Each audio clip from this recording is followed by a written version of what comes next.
We looked at graduation rates for 20 high schools in Berrien and Cass counties. We found most high schools in Southwest Michigan maintain higher graduation rates than the state average. I did an art one. Diamond Dyson is just days away from being handed her high school diploma. June 1st. That's when Countryside Academy in Benton Harbor is holding its graduation ceremony.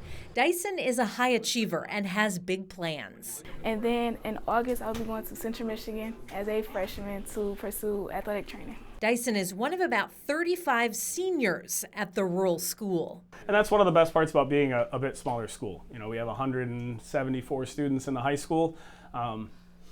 They know each other, but we also know all of them. Principal Robert Cook is proud of Dyson and of all the students at this tight-knit school, which is why he's both delighted and frustrated by the school's graduation rate. So when we look at the state numbers can be somewhat challenging, somewhat misleading.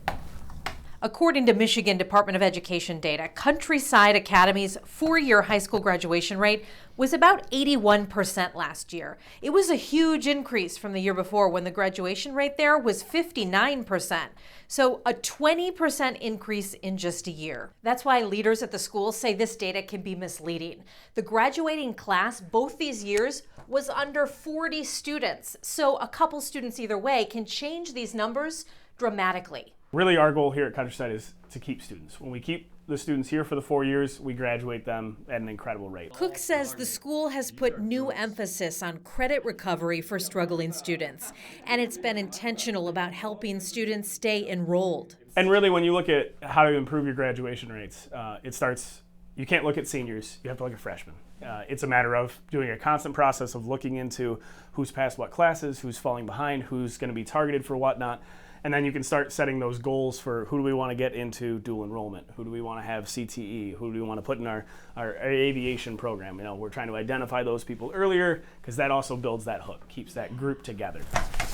The graduation rate at Countryside is about the same as the state average. When we look at other schools across our area, most maintain high graduation rates, even higher than the state average. Most schools in Berrien County graduate more than 90% of their students. Unfortunately, in 2023, Benton Harbor and Coloma both had lower graduation rates than the state average.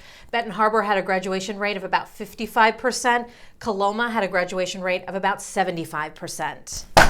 In Cass County, all schools except White Pigeon have a higher graduation rate than the state average. I do think the numbers will be close to what they were last year. But again, what we most focus on is what we can control, which is the students in front of us. And this year at Countryside, the students are looking toward the future. And be involved in sports, do the pep rally, go to the games, do student government because it's what you make it. Your senior year is what you make it. Administrators tell me senior students in Michigan have until the end of June to make sure they have all their credits to graduate and be included in the class of 2024. You can get a close-up look at all those numbers on this story on our website. In the studio, Kristen Bean, WSBT 22 News.